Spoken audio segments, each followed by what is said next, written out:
But today it's my pleasure to introduce today's speaker, Alicia Izharuddin.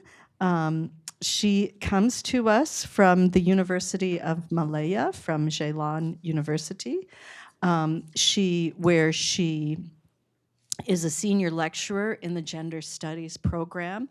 She did her doctorate at the School of Oriental and African Studies, better known as SOAS, at the University of London in the UK.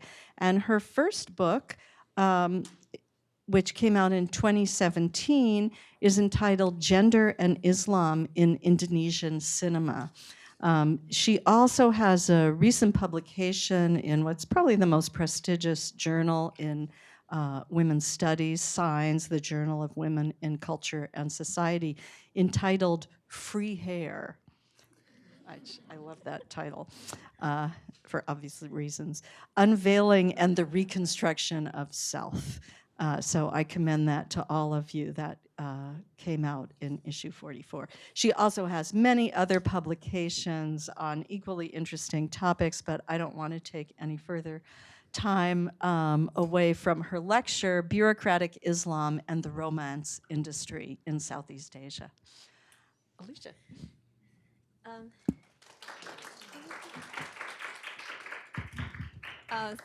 Good afternoon, everyone. Thank you, Anne, for the really kind introduction. I'm very pleased to be here to deliver what I would like to call my U.S. debut. I'm also so thrilled to be in the presence of new colleagues and new friends in this room. So for those who have gleaned... Good. I'm trying, but I'm kind of moving around a little bit from where I'm sat. So I'll try to speak out a little bit more. So for many who might have gleaned from the title, might be a bit intrigued by the slightly incongruous elements in the title, Bureaucratic Islam and the Romance Industry, and how they might relate to each other. My lecture aims at showing how they might relate to each other, but a lot more in demonstrating how they thrive in parallel with each other. And hopefully at some point in my research to show how they might feed off each other too. So the romance industry that I'm focusing on occurs in Malaysia, which is a modern Muslim majority, multicultural society with a small majority of Muslims, around 60%. But despite their minority size, I would say modest majority, they do have cultural and political hegemony in the country. So I would also like to introduce to you what I would call bureaucratic Islam and what I would also refer to as the romance industry. I'm also interested in this lecture in the concept of the counter-public as a critique of Jürgen Habermas's concept of the bourgeois public sphere, his assumptions of its singularity, critique of its actors that occupy the bourgeois public sphere, the elevation of rationality over affect, assumptions behind the tenuous binary between private and public. But before that, I just want to provide a little bit more context, like the background against which my lecture and overall project wishes to interrogate and also challenge. So timing would have it that the last week, the Islamic feminist organization Sisters in Islam recently published a major survey on the public and private rights of Muslim women in Malaysia. And the findings were actually quite dire. 700 women were interviewed for this survey, and they were asked about their thoughts on polygamy, what rights or lack thereof they had in an Islamic marriage, and their thoughts on domestic violence. So these things have become stock concerns within the bigger question of the women question in Islam. So Sisters in Islam found that 70% of women agree that polygamy is permissible in Islam, but only 32% of that 70% would accept it within their own marriage. So it's okay for polygamy to, it's acceptable, but they wouldn't want it for themselves in their own marriage. 66% felt they had the right to initiate a divorce if their husband married another woman. 96% of women felt they have a responsibility to obey their husbands. So personally, I find it quite hard to believe that the majority of women can live like this without, serious harm done to their mental health. But much more pressingly, I find it hard to believe that these women do not have an outlet to channel their struggles and distress. So today's lecture is kind of like an educated conjecture and perhaps a corrective to what women might do under these kind of circumstances. In lives that seem constrained by this narrative of gender-based injustice and passivity. So bureaucratic Islam is the architecture set up to govern and to make Sharia law much more efficient, rationalized, and expanded in the lives of Muslims. So the rise of this bureaucratic approach to advance Islamic law and Sharia compliance in the personal, corporate, and increasingly public lives of Muslims shows how religion has adapted itself to modern society. And it has also fused with secularity, putting to rest debates about this power struggle between religion and secularism in the public sphere. So under this kind of bureaucratized approaches to Islamic governance, we find this kind of fusion or marriage between secularism and Islam, in that we have a marriage of secular structures and styles of management, rationality and logics, but you have religious or Islamic symbolism and embodiment. So in other words, we find the structure is secular, but the substance is Islamic. So a more robust definition of what bureaucratic Islam or bureaucratization of Islam means, and I take this from Masna Muhammad's work, it is when Islamic values, beliefs, and goals are subjected to a rationalized system accompanied by the professionalization of its legal agents, which are usually judges, officials in religious authority, moral police, and they're supported by a bureaucratic administration which could only pursue Islamic reform through secularization. And also I want to add that religious authorities in Malaysia, they are given huge amounts of money to run the show, and over and above all the other kind of administrative agencies in the country. So there are real gender consequences for the rise of bureaucratic Islam. And I would try to make an educated guess that the romance industry sort of is symptomatic of the effect, the fallout, and maybe the legacy of this rise of bureaucratic Islam. Because bureaucratic Islam became responsible for the rolling back of Muslim women's rights under Sharia law from the mid-1980s to the 1990s. So the kind of rolling back involved the abolition of laws that made unilateral divorce easier. So it meant that in the 80s, it was more difficult for men to unilaterally divorce their wives. But from the 1990s, it was a lot easier. So you could do it anywhere. You could just say, I divorced you 3 times and it would be effective. But in the early 1980s, it was a lot more difficult in the sense that you had to go to court to sort of say, I would like to divorce my wife. And there were a lot more restrictions placed on men who want to marry another wife concurrently in the early 80s. But from the mid-1980s to 1990s, it was a lot easier for men to take another wife. So the legal rollback placed increased obligation for women to be on their best and good behavior so that they could have access to their rights in divorce, child custody, and maintenance from their ex-husbands. So of particular interest to me is how bureaucratic Islam manages marital relations. So one of the ways that bureaucratic Islam shows its power is through the mandatory marriage premarital courses that Muslim couples have to go through in order to be officially married. And bureaucratic Islam sort of claims to be, rational, but it is actually really quite inflexible, and it has claims to desexualization. But the reality is, it's a domain of male or masculine affect. it's a space where men could sort of openly express that, I could always take another wife, and they always do it in a very humorous, jokey way. They make jokes about polygamy. Marital rape is real and it goes unpunished. And there are these kind of open proclamations of sexual braggadocio that men sort of do. And even though women are thought to be a lot more passionate, in that women are a lot more emotional, they are expected to remain silent, obedient, patient in the face of male sexual privilege and entitlement.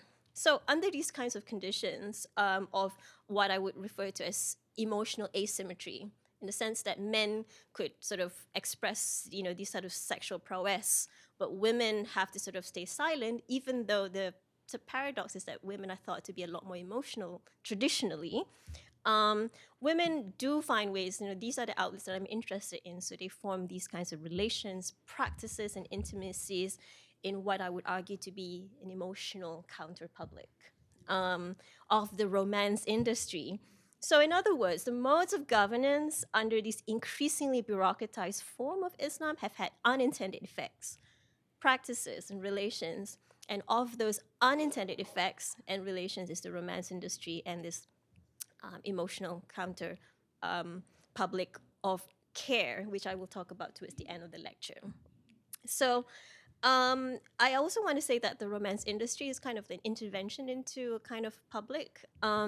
And I also want to disrupt this tenuous binary between emotions and rationality by saying that under bureaucratized religious conditions, women turn to romantic fiction because it makes sense. It makes sense for women to turn to romantic fiction as a source of security and comfort. So by going to this phrase, making sense, I'm appealing to both the rational, commonsensical meaning of the phrase, but also to the word sense, in the sense that it is associated with feeling, emotions, and intuition.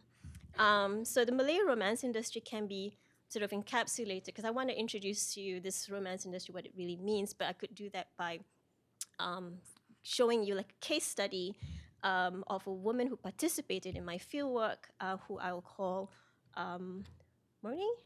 So Murni, through Murni, my case study, we can appreciate the industry's drives, practices, relations, and perhaps its future.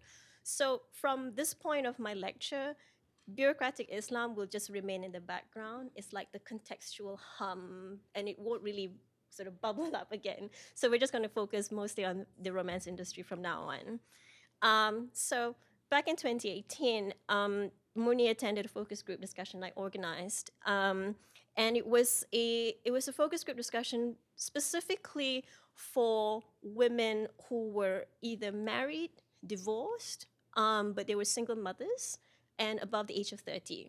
It sounds a bit arbitrary, but I found out that if you're a young reader of romance fiction from the age of 18 up to your mid-20s, the kind of books that you read were quite different.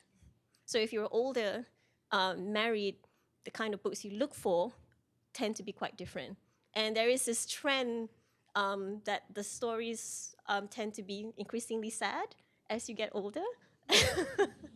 So, so that's one thing I've discovered. So I was interested in this kind of like demographic. So Muni was very expressive. She was very articulate. She wears the hijab, and she's educated. She has a university degree. She's divorced with 2 young children, and she was single at the time of the focus group discussion. She accepted my invitation to participate because she was very, very, very keen to share the pivotal role that romance fiction played in her life. So after her divorce, she turned to romantic fiction in a very intense way. But there was a particular theme that she looked out for, and that was forced marriage and the theme of a woman triumphing sort of over the struggles that followed after divorce. So she would frequently reread fiction about female characters who have reinvented themselves after divorce to regain a sense of strength for herself and the Malay term for it is kekuatan. When I asked her, like, why would you read romantic fiction about forced marriage, she revealed that she too was a victim of forced marriage when she was younger. So shortly after she graduated from university, her mother had arranged her to marry a young man without her knowledge. But the young man in question was a friend that she had developed a close friendship with. She was initially offended, but she felt quite coerced to acquiesce because her father had passed away, and she felt duty bound as a filial daughter to keep her mother happy. The marriage was rocky in the beginning, although love eventually developed between them, but it ended after the birth of their second child. That was when he started seeing other women, but she initially forgave him for that. But her marriage to this man finally ended after her husband attempted to sexually attack her younger sister. It took her 3 years to finalize her divorce. Her ex-husband has remarried very quickly after the divorce, but Murni was single throughout the whole time. At this point in her life, 3 years after her divorce, she completely threw herself into reading romantic fiction, and she displayed signs of reading badly during this period. So she was a single mom. She was working, but she would read at night on weekdays, up to 2 to 3 novels a month. On weekends, reading would take over her entire day. So engrossed was she in her reading that she forgets to eat, and she only takes break to use the toilet. So she's currently writing her own novel at the time, and its title is Madu untuk Mama, which translates to another husband for polygamous mama. So in other words, this is a story about a woman who takes up another husband, and she becomes polygamous rather than the man becoming polygamous. So she claims that she's kind of writing a little bit from experience, but she insists that the novel has a slightly humorous side to it, which is a bit of an interesting sort of counter narrative to men making jokes about polygamy. Here's a woman sort of making it humorous for a woman to be polygamous. But the title and the subject matter is subversive and is in conflict with orthodox interpretations of Islam. Only men are allowed to marry more than one woman at a time, and up to 4. By pending the terms of polygamy in favor of women, Murni takes revenge on the culture of silence and obedience that women like herself must endure when Malay men make a lot of jokes about their ability to take on multiple wives. So readers like Murni rely on romantic fiction to recover from forced marriage and divorce. Reading and writing weave into her intertextual self-making, which involves comparing, emulating, and contrasting herself with characters in romantic fiction, while at the same time recognizing that this is actually still fantasy. It's fiction. It's not it's not real. And this is what she says. She says here, we cannot fight fate, but we try nonetheless to be like the characters in the novels. Like me, I try to be like the protagonist in Finding Aziza, which is her favorite novel about a woman who goes through a divorce, comes back fighting, and reinvent herself. I want to attempt the ways she regains her strength, how in the end she attains what she wants. We find strength through novels. For me, novels have an impact for me to move on in life. The cure comes from the novel. Novels like medicine. The best medicine is reading. So this thing where she says that the best medicine is reading is really interesting for me, because that's where I think about, reading as care, as caring, as care work. So reading provides relief for women who have struggled with the aftermath of betrayal and divorce. But reading for Murni constitute a passionate attachment to narratives that lead to accusations of female access.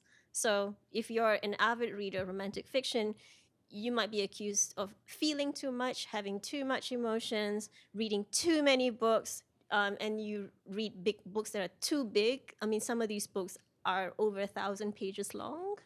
And then they are distracting her away from her domestic responsibilities. So the cultural work of reading romance fiction and its injunction to readers to be good and self-abnegating Muslim women can be productively juxtaposed with the sacred place of reading in Islam. So the Arabic word for reading is ikra, and has been translated to mean to learn, to recite, proclaim, and understand. Reading is the centerpiece in Surah Al-Alaq in the Quran and marks a touchstone in the history of Islam. So this is really interesting. I just want to sort of like juxtapose sort of the Islamic element and making reading not such a sort of terrible thing, even though you read a lot of it. So I want to go to like how romantic fiction is a site for community and micro celebrity. Um, so I talked previously about Murni, and she's definitely not unique. And she is a product of state-sponsored development, and modernization, and increased access for women education. So they are all beneficiaries of a state project to rapidly modernize the Malay population that began in the 1970s, in which women gained increased access to higher education in numbers that ended up exceeding men in university in higher education. Industrialization opened up a lot of opportunities for wage employment, urban migration, and social mobility for women. The role of educated Malay Muslim became reinvented in the service of capitalist accumulation, especially in the 1980s. And the twin demands of reproductive domesticity and wage employment. So, at this period of time, from the 1980s onwards, women became caught in between demands of development, but at the same time, they mustn't forget, their primary roles as wives and mothers. So, romantic fiction is really interesting for me because it's overdetermined. Just like the subject of women in Islam is kind of overdetermined by hegemonic assumptions that's usually couched in this discourse of passivity, agency, resistance. But actually, there is a really more interesting way to talk about romance fiction by looking beyond the text and looking at the community of readers, writers, and publishers. So the crime genre has an unexpected overlap with romantic fiction, in that crime fiction also has a lot of female readers. So why would the crime genre, known for its depiction of brutality and sexual violence against women, would have so many female fans?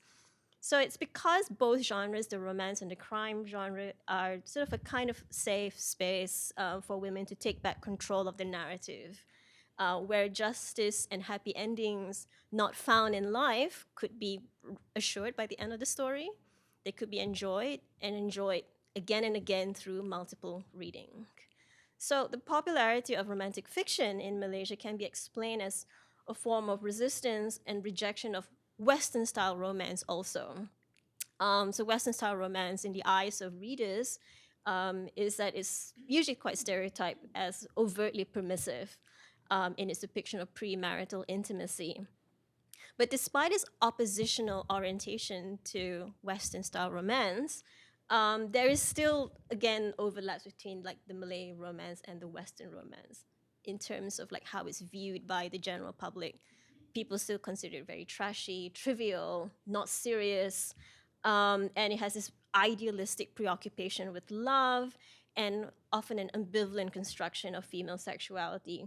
But those who are working within the genre, they see things very differently. They see romantic fiction as a source of guidance, moral guidance, and they are books of wisdom and advice.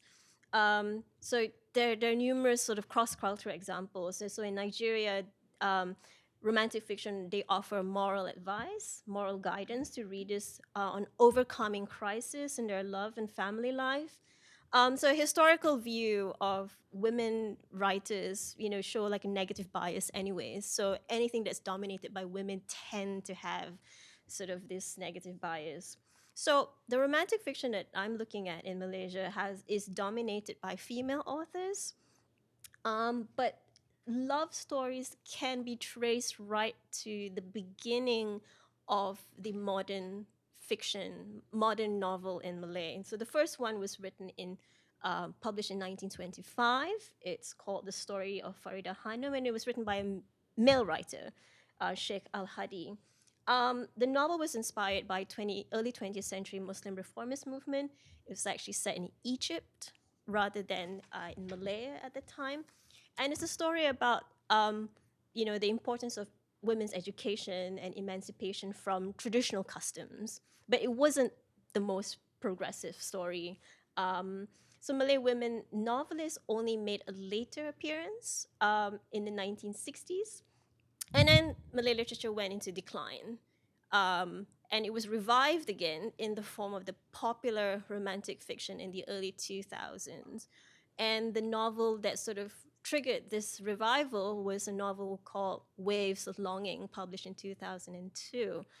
And this novel was was very problematic. It was a romanticization of sexual violence and forced marriage. Um, but because of the popularity of this particular novel, it sort of led to novels of similar stories, similar themes of forced marriage, sexual violence, marital rape. Um, and this was a very sort of confounding period in sort of Malay popular literature. But it indicates a union between this marketing strategy. So a lot of people are interested in this, will produce more books like this. But there's also this lurid fascination with this contradiction of Malay womanhood. So contemporary Malay fiction in Malaysia is conceptualized as an industry. So rather than focus as individual pleasure, romance industry sort of positions female desire, and I use female desire because a lot of these novels sort of are about men, the kind of men that they like, that they don't find in real life. So the titles themselves also are about men. Um, so these are mostly heterosexual romance fiction.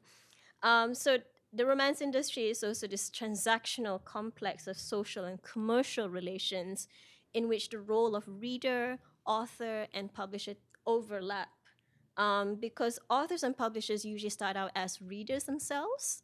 Um, and, and as readers, they try with varying degrees of success to become writers of romantic fiction. So women, as I was saying, they dominate the romantic genre, and they overturn a long history of male domination in Malay language, literary and fiction writing. Popular romance novels can sell up to 100,000 copies per title. So in addition to storytellers, romance authors perform as successful moral gatekeepers. Through the novels, they'll tell you how to be a good woman. Um, and because writers usually start out as readers, there is that kind of democratic quality of romantic fiction.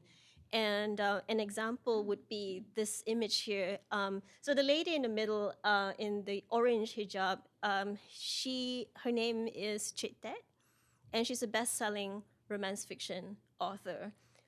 She's based in Kuantan, which is a big city in the middle of the peninsula. And she is a middle-aged housewife with very minimal work experience. She hails from a working class family, and her highest educational attainment is a school leaver certificate at 18. After she left school, she went to work as a supermarket cashier for 3 months.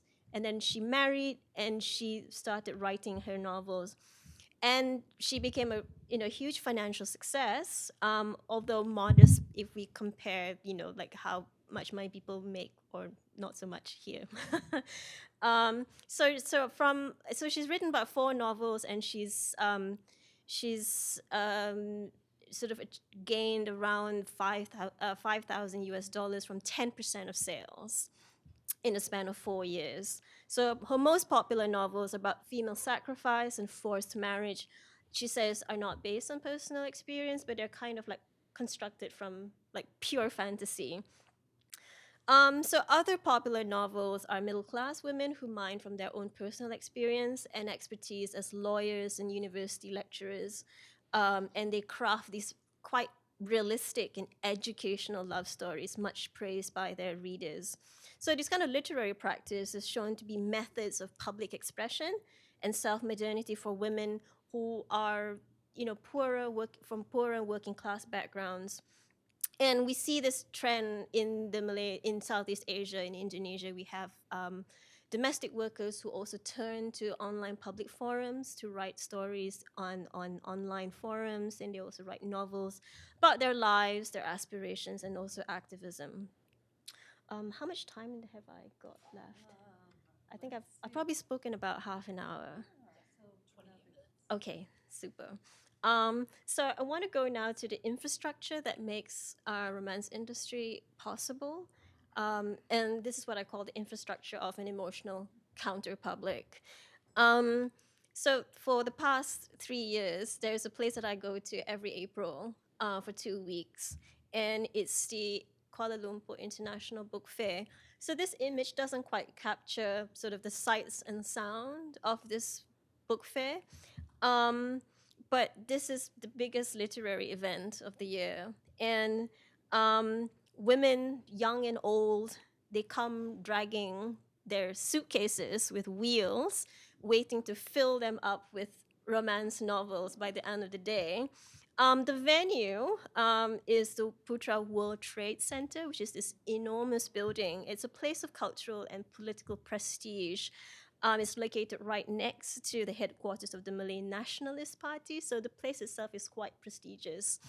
The book fair has become a pilgrimage site for readers, or pilgrims of romance, as I call them. From all around the country, they come here every year where they will meet and pay their respects to their favorite authors. They come bearing gifts, they take photos, they hug, they kiss, embrace their authors, and they also listen to their authors talk in person, offering life advice. So this is the primary site for romance fiction, but there are also other material spaces for the romance industry. So the other one would be, okay, it's not happening.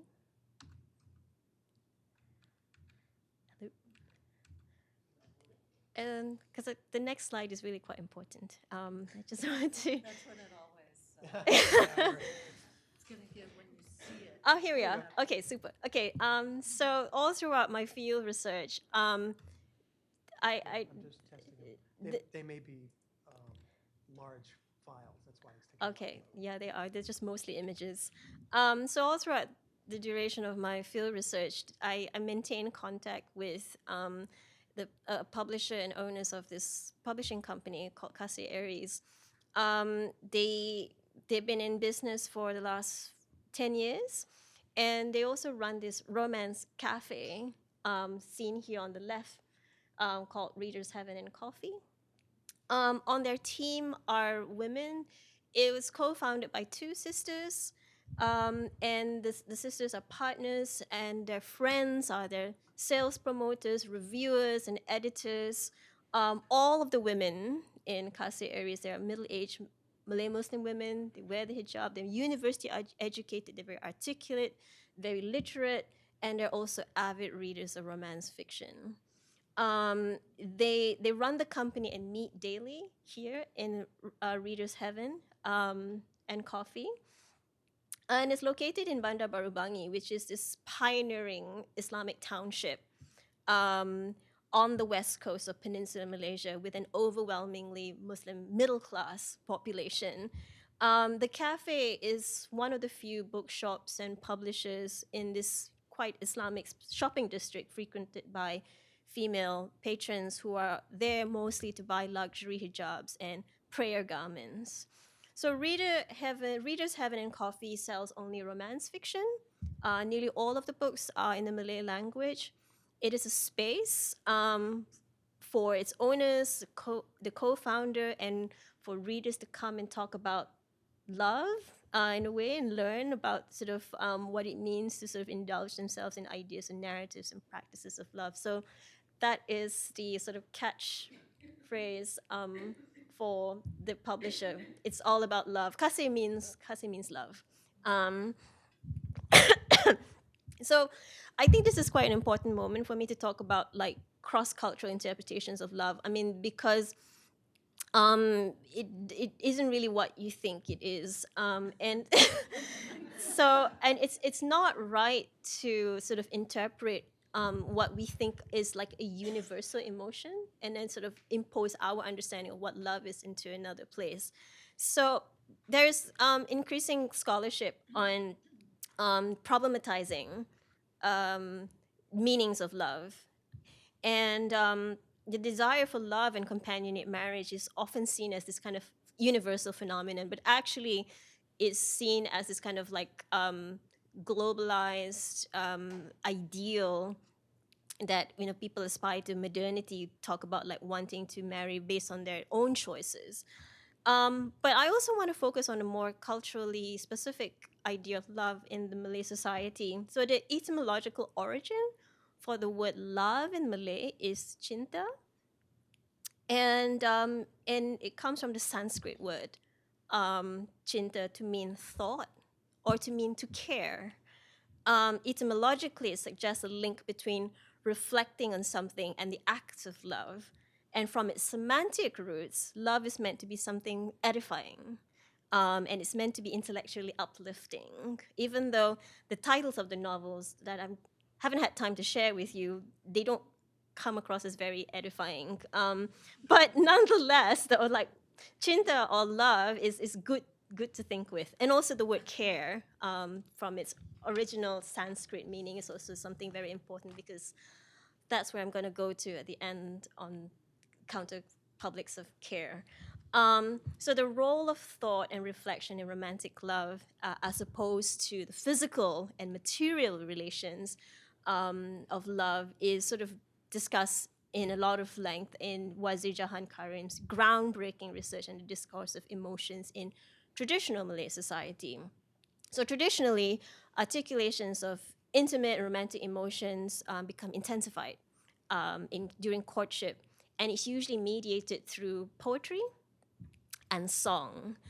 Because the naked expression of love and desire is typically frowned upon, courting couples use verse as a way of communicating, their love for each other. However, in romantic fiction, articulations of love and desire is a lot less poetic. Readers prefer like an everyday register of love and everyday registers of narrative and a dialogue, rather than this flowery and poetic approach. So it goes on to show that this combination of realism, transparency, and non-elitism is appealing to highly literate readers who are actually very keen to identify with the text, with the characters, with the context, and find some kind of direct resonance in the text.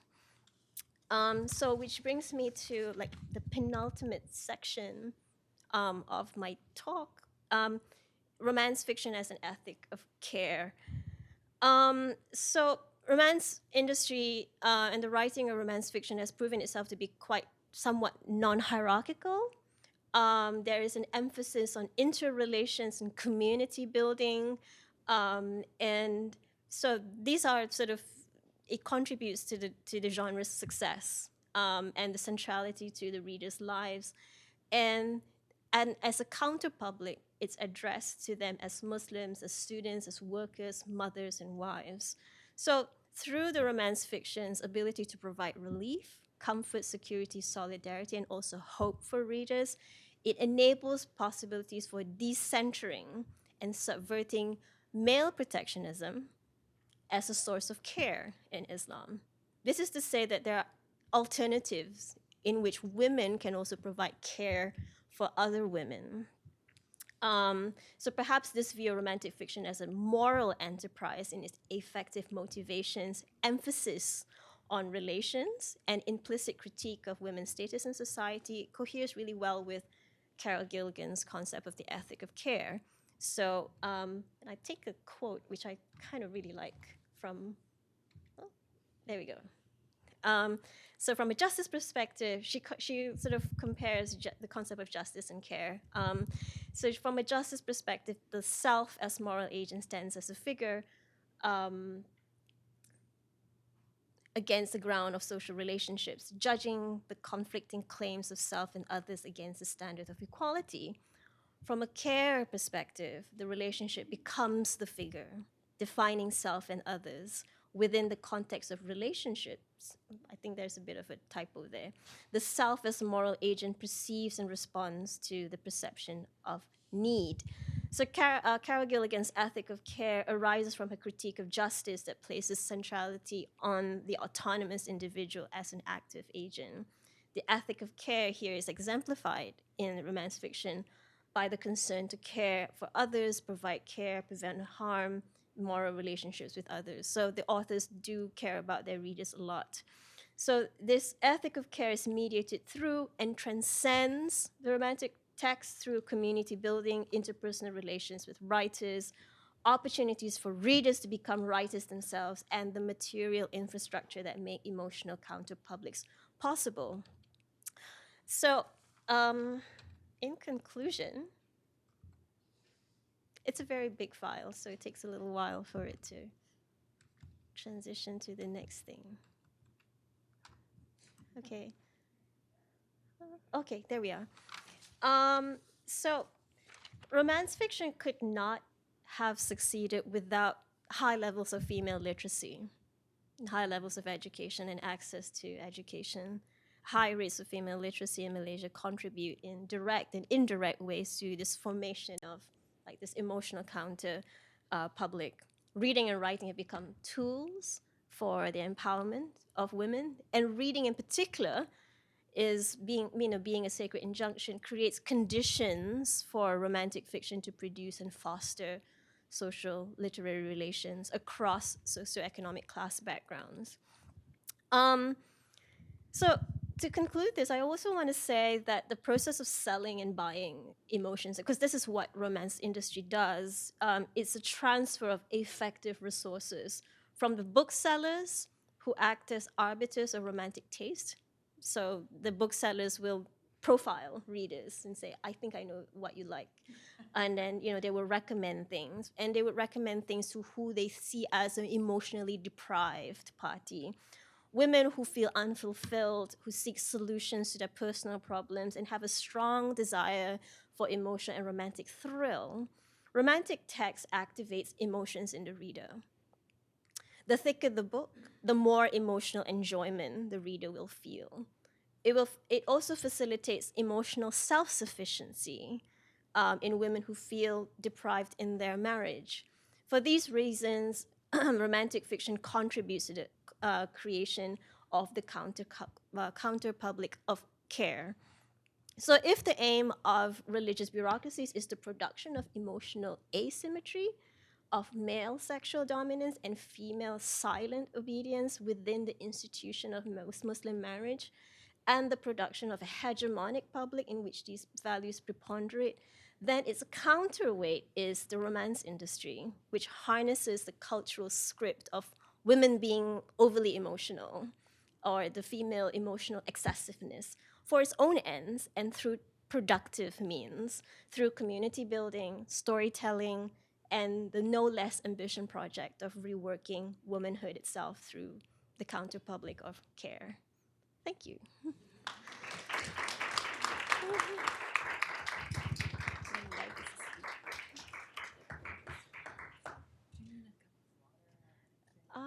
I'm okay, I'm good. Yeah. Okay. Ed, are you ready for questions? Yes, I am. So, all right. Wow. That was such an elegant and provocative presentation. I can't wait to hear what questions people have. I think, we are filming this, so we will ask you to speak your question into the microphone, which I can run around to you. And also, if you could introduce yourself, that would be great. So, any questions? Yeah. Ursula Cargill. My question has to do with your care analysis. I wonder if the romance, the fiction industry, whether if you could rate or prioritize three factors: the economic enterprise that comes from this industry, or the conditioning or indoctrination into this whole system of forced marriage, or an avenue for autonomy for the women in terms of going out or even writing. If you were to prioritize those three, which one would you put as like the most significant and to the least? Thank you. So the third factor would be Avenue for autonomy. avenue for autonomy. So the second is, sorry. Conditioning or indoctrination. It's really hard to tell which is prioritized. I wouldn't say the first one, economic sort of success as a writer, comes into the picture at all, because a lot of readers don't make a lot of money from writing novels. The writers don't make a lot of money from writing, and publishers don't normally make a lot of money either. And when they do, it's quite modest, but part of the appeal would be this sense of micro celebrity that they gain amongst their community of fans. So the indoctrination, that's a really strong word to use, but perhaps that is the thing that I would prioritize, in the sense, in that these women are taught that this is what they should be as women, through this discussion I had in the early part of my lecture on the role of religious bureaucracy in creating, what is the idea of the ideal wife and mother. And they are very inflexible ideas. And I didn't mention in the lecture, but in the forthcoming book written by Mazna Muhammad on Islamic bureaucracies and marriage, the marital courses for women do not talk about love at all. So the importance of love between husband and wife is not mentioned at all. And that's in the Malaysian situation, because she does a comparative study of premarital marriage courses in Singapore, and the Singaporean marriage courses for Muslim couples do talk about the concept of eternal love. So there is something about this sort of cultural indoctrination in Malaysia that leads to women feeling hungry for love, it seems. That this idea of love seems to be very important, but missing in sort of like the official narratives and sort of the right ways of being a woman. Like you were feeling deprived of love. So I think that would be the thing that I would prioritize. Wow, we have a lot of questions. I'm just going to start here, and we're going to kind of go around. Thank you, Alicia. I'm Nurul Huda, and I'm a visiting fellow at the program on law and society in the Muslim world at Harvard Law School. Thank you, Alicia, for the great talk. I really enjoyed it. I have two related questions. One is, if we could return to your informant, Morni, who's an avid reader, but also an aspiring writer who fantasizes about polyandry, like having two or more male partners or husbands.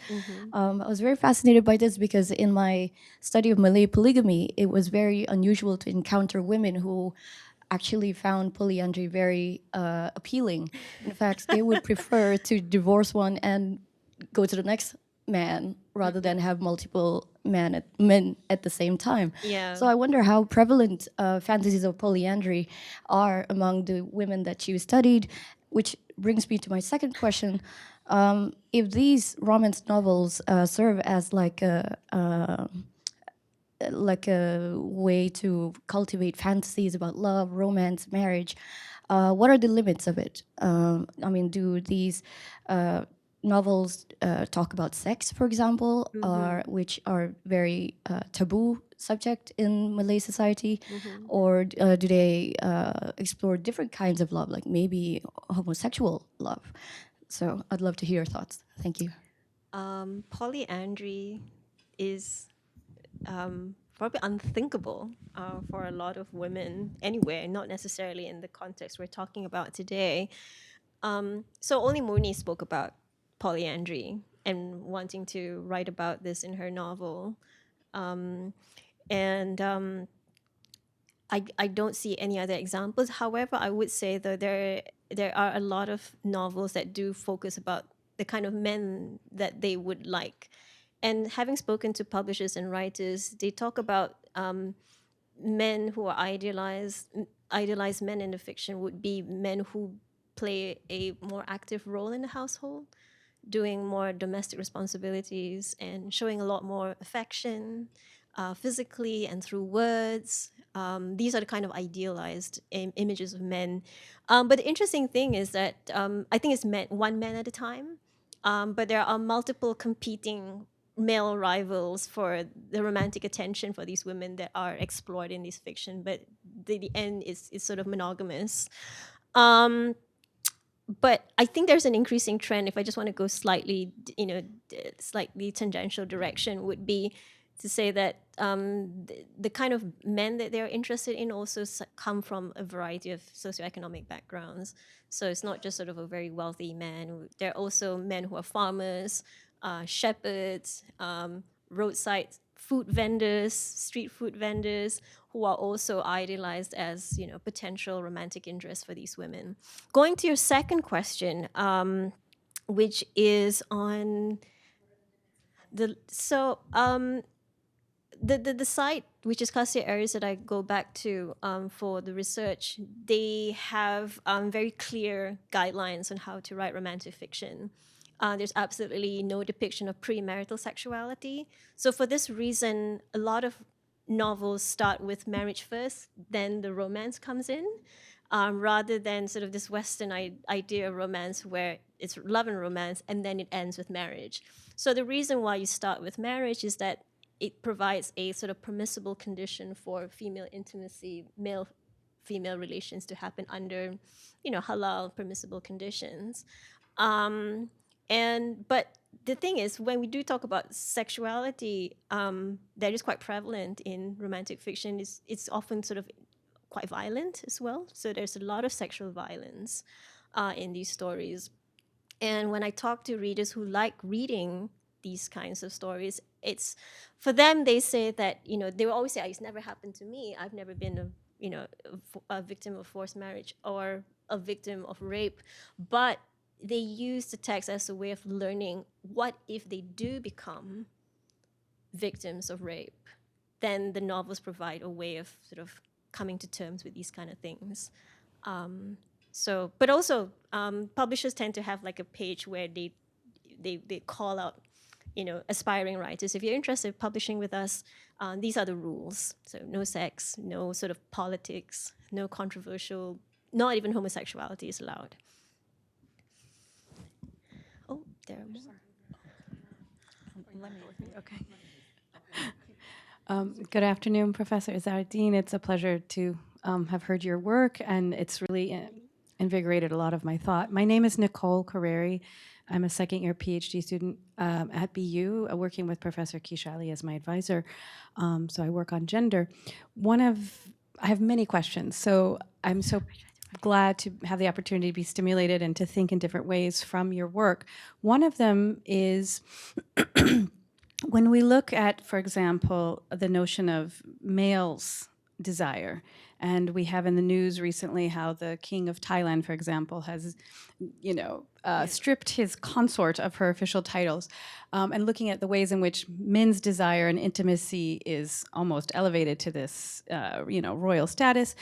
I'm curious, since you discussed the original word for love, cinta, where and how can we understand men's idea of romance, desire, intimacy within the Malay cultural domain? Yeah. Including things like consorts and, where do they find this intimacy and romance? So I think it would be quite a sort of syncretic idea of like what love is that's influenced by perhaps this ideal of male sexual entitlement. They are entitled to multiple women at once. The sense of dominance that women can't men can't be denied their sexual desire. And at the same time, there are also sort of Malay cultural influences that come from the past, but perhaps disappearing, which is the idea of complementarity between women and men. There are cultures within Malay society that are matrilineal traditionally, in which inheritance is passed down through the women, and men move in with women's homes. But this is fast disappearing. It doesn't really exist anymore. So it's a combination of a number of things, and but the word cinta is not really sort of thought about in the original Sanskrit idea anymore, which is thought and care. But I would like to say though that the concept of love, because I do talk about this with the people who I interview and in focus group discussions, and I ask them, and they're women. I don't interview men, but I only sort of get a glimpse of what they think men think. And they're very different things, but they are very open to an expanded definition of what love should be. So they talk about, like, it's not necessarily between men and women. It's not necessarily an erotic love.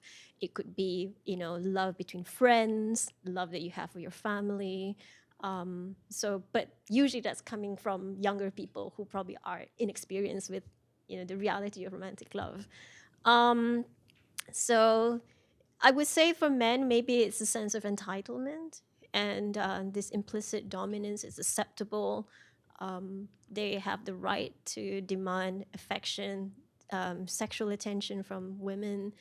And that's where I sort of try to create this concept of like emotional asymmetry. That's how I would answer that. So I think I'm gonna okay. finish one circle and then we'll start another circle. So. Great. Thank you so much. Oh, thank you so much for your talk. I think you make a really compelling argument about the emotional work that the Malay romance industry is doing. And I want to ask you about the practice of reading, and what is the role of that in all of this? What is it about reading, especially because you're an expert in different forms of media, particularly cinema studies? Mm-hmm. So what is it about the practice of reading that makes it a particularly effective mode of doing this kind of emotional work? Mm-hmm. That's a really great question. I think in classical media studies, people talk about reading as like hot media because it requires so much of attention. Unlike if you're listening to the radio and you're watching a film, you could do it in a very passive way. So reading entails this sort of active engagement, and it's a lot of time invested. And these women are very willing to invest a lot of it, to the detriment to a lot of other things that are happening in their lives. And they're very happy to reread these giant books too, and they read it very fast. And I have been asked this question before, like, what actually happens during the moment of reading? I mean, I'm not going to do like some kind of experimental sort of psychological experiment where I put sort of like these wires on their heads to sort of measure levels of like hormonal activity to figure out. But I think it's that. It's that alone time that women have. It's kind of this bubble that they create for themselves. It's hermetically sealed from their life struggles and distress. That's the kind of work that romantic fiction is doing. And it's really fascinating, I find, because it seems to push out all the other aspects to what it means to be a woman that's supposedly very important, like being a mother, looking after your kids, doing domestic responsibility. All of that is pushed aside so that these women could do the work of reading. Thanks very much. So you presented this phenomenon of romance culture as so unique to a particular ethnicity in Malaysia, but Malaysia is a multi-ethnic society. And I wondered, is there a romance reading culture in Cantonese, in English? Are books translated from one language to another, or from one ethnic group to another? And is there traction, or is there appeal in these other groups in the society for this type of literature? I can't sort of adequately answer that question because I haven't actually paid enough attention to other languages. But I could say that I think because even though Malaysia is a multicultural society, Malay people have this kind of cultural dominance that's disproportionate in the public sphere. So that means that when you go to the bookshops, for instance, you don't really see a lot of other languages. You see a lot of English language books, for sure. And they're not typically translated into other languages because there is an assumption that a lot of people will be educated and understand English. But the other big language is the Malay language. Sort of Mandarin, Chinese languages would be considered a minority language. I wouldn't be surprised at all that there would be romantic fiction in other languages, whether it's Tamil language or Chinese language. It's just that I haven't paid attention to them, I'm afraid. Thank you so much, Professor. My name is Amira. I'm a student here at HDS. I'm Indonesian, so I find this presentation very, very interesting. I actually remember as a teenager when Ayat Ayat Cinta came out. Just to contextualize this novel, it literally translates as love verses with an Islamic connotation, and it's a very romantic novel about polygamy and the beauty of polygamy. And the characters are like young people, and that was sort of the first time that there was a paradigm shift, I feel like, in my community, that polygamy and this type of Islamized romance became so appealing in the society. So my question is, what do you think are the cultural implications that this type of Islamized romance play in the lives of Muslim youth, especially today in Malaysia? Just to quickly talk about the Indonesian context, love and romance in Indonesia amongst youth at the moment, it's a very sort of interesting phenomenon happening in Indonesia right now. There are multiple youth movements. On the one hand, pushing for sort of this mutual respect between couples, but also there is this rising sort of conservative youth movements that are sort of about not knowing who you're marrying. You just marry, then you find out about who your partner is, and that's kind of like a very pro-youth marriage, like young marriage movement. Ayat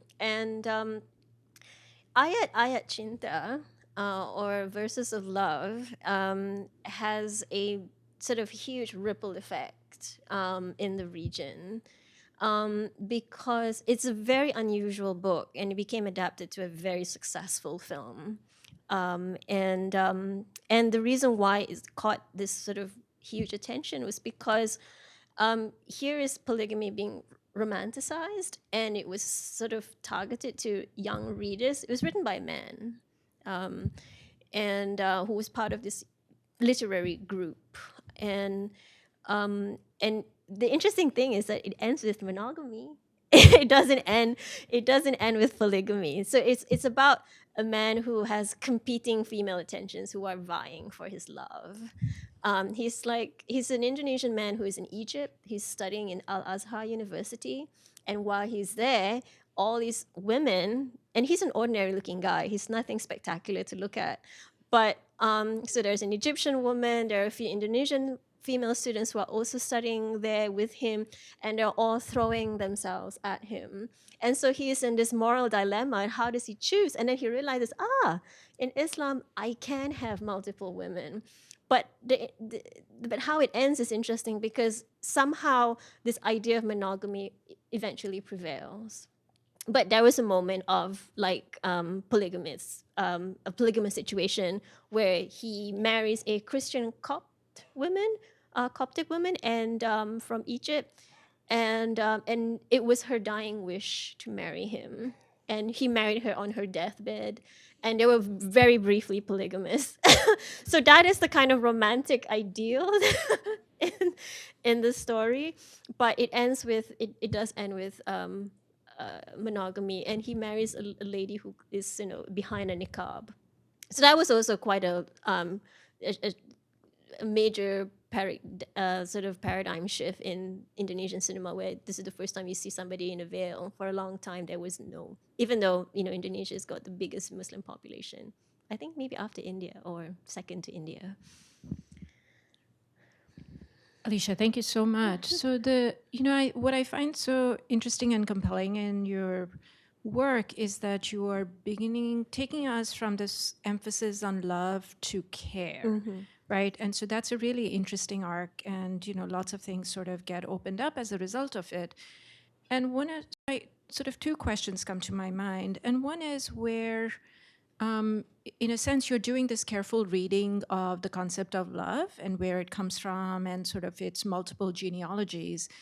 And in fact, would it make sense to refocus that around care, right? Sort of what care looks like, and in terms of, the question about male desires or other ways of sort of thinking about it, to what degree, or even the fact the guidelines, the premarital guidelines, to what degree they may not mention love, but how do they actually talk about care, right? So sort of, I wonder to what degree it may be interesting to sort of see care as the overarching strand. And that also then raises the second question for me, which has to do with the homoerotic. And again, I understand that the guidelines don't, the writerly guidelines don't permit it, but I wonder if you could say sort of where in this whole, in these relationships of caring that are built, where we might be able to read homoeroticism, right? And the caring, it seems to me, goes from the self-care when you're reading the novel, right? And you shut off everything, to the kind of communities that you were giving us glimpses into, to the characters of these novels. So right through, to what degree can we read forms of homoeroticism that are central to how care is imagined? Yeah, Thank those are really great questions, Jyoti. I love them. So I'm trying to look at care rather than love, mainly because love is just one of those overdetermined things also, that we think we know what it is, but in a different culture it probably means something else. But care, I think, opens up, as you say, to a lot more things. And this is where it fits in really well with what I'm looking at, in which there's a lot of emphasis on relationships that are formed between women that are not acknowledged enough, that are not seen as important enough, because we make an assumption that when we talk about romance, it's like the couple is the focus of this relationship.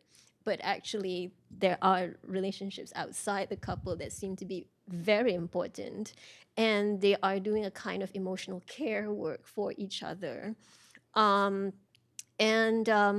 second question, which would be, I'm sorry, I'm kind of like, homoeroticism. I haven't actually thought too much about that, but I do realize that, the relationships that women sort of have with each other, there is a lot of sort of intimacy, and these spaces. And I really love the picture that's gone now, in the sort of the infrastructure of emotional counterpublic at the book fair. It's all a sea of women. It's just a homosocial space where women are enjoying the pleasure of reading romance with each other, finding out new things with each other. And then there are two men there, and then they kind of stick out and they look lost, and they don't look like they've and the rest of the women in that space, they look really purposeful. They kind of like, we are here for something. And the men are like, So, and I kind of like that. They're there with a purpose. But there is a potential to look at love between women in this kind of expanded definition of love that I'm trying to find out also. And that goes into sort of the original, the etymological origins of the word love in Sanskrit that not very many people know, but it's fascinating because it means to think about something, to care about something also. So there is that overlap. I'm not adequately answering your question, but it's something that I really like to pursue further. Keisha Ali, Boston University. So this is so fascinating, and I have about 12 questions, but I to can't be remember it. continued. Yes, I'm not going to ask them all, but I hope we'll get a chance to talk more about them. The one thing that I'm wondering if you can say something about, or if you've thought about, is whether, in addition to thinking about bureaucratic Islam on the one hand, and then the romance writing, reading, publishing, counterpublic on the other, maybe there's a sort of third mediating category, which would be Muslim popular guidance literature, right? So thinking about the kind of pamphlets and booklets, self-help, the religious literature targeting the same Malay Muslim public, perhaps available in some of the same kinds of venues, that also, bridge the kind of formal bureaucratized state structures on the one hand, and the kind of everyday life, making sense of your circumstances, giving you strength on the other. Yes, there is a market, I think, a literary market for that third sort of group of books, and there is an Islamic self-help sort of subgenre, and it's a very unusual kind of subgenre in the sense that it appeals to equally men and women. And there is, I just want to also mention that the only thing that comes up to me is like How to Be a Millionaire kind of self-help books, and it's about this kind of these are self-help books for success in life, and it ties in very closely with this kind of prosperity gospel idea that if you are very successful in life financially, you are very blessed as a person, and hopefully you will take that wealth, to the afterlife through charity work and things. So there exists, this particular kind of subgenre, definitely. And I didn't mention that at these book fairs, there are a lot of similar kinds of self-help books. And they typically come out of personal experience of people who have gone through something, whether it's some kind of major life event, it's traveling, or, a rags to riches story, and then they write a book about this, and they turn it in some ways as a sort of a genre of self-help. It does exist, and they do sort of overlap somehow. Yeah. Annette. So I promised to Oh, go yes. this way. So, but and while I'm walking, I'm going to take the chair's prerogative.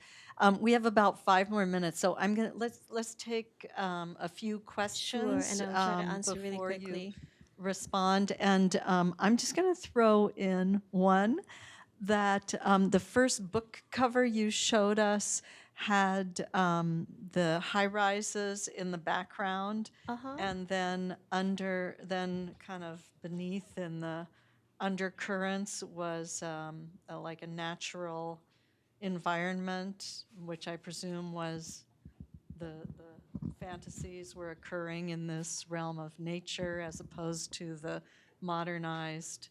I don't remember this image. Oh, well, does anybody, did I make this up? Okay. Well, we might have to talk about it another time. Yeah. But I just wondered how modernity factors into the whole dynamic that you're talking about. So, and let's get a couple more questions quickly on the table. Yeah, before we wrap up. I'm Annette Lee now. I'm in the Department of Comparative Literature here at Harvard. I also have a number of different questions, but we'll try to limit to the extent possible. I would love to hear you or invite you to speak a little bit more about how you historicize and periodize the palliative texts that many of these contemporary women are looking to. Does it start with Waves of Longing in 2002, or are some of the earlier romantic fictions from the 1920s and 30s actually, within this longer tradition of romantic fiction, do they resurface also? And in that regard, I'm wondering also about extensions of your work to Indonesia and how that might modify some of your conclusions on Malay fiction in this vein. In particular, historically, I'm thinking about the ways in which some of the early fiction of the 30s in Indonesia were romance fiction in particular, retain a kind of perennial interest in Indonesian reading communities, including Di Bawah Lindungan Kaabah, for example, which recently became a film and was written by an author in the 30s who was very ardently anti-polygamist. So I'm wondering how the perennial interest of fiction writers who present also historic challenges to maybe what might be seen as a more recent texts that advance or open or present a more tolerant view of polygamy more recently, how that might modify your conclusions. Also interested in how this relates to Sastrawangi and No. not at all. Okay, or how you would contextualize them in tandem.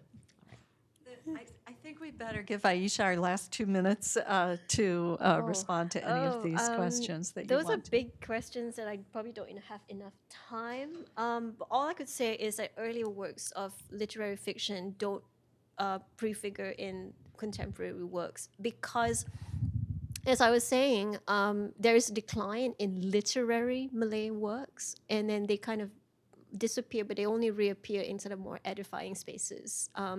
But popular fiction seem to come not so much out of an ether, like a vacuum, but it's sort of, they do come, if they're written by middle-aged women, they read sort of canonical works by women from the 1970s, 80s who are female writers, but they don't come back. I mean, the only book would be Finding Aziza, which was published in the 1990s, and that seems to be like the thing that women hold on to for many, many years to come.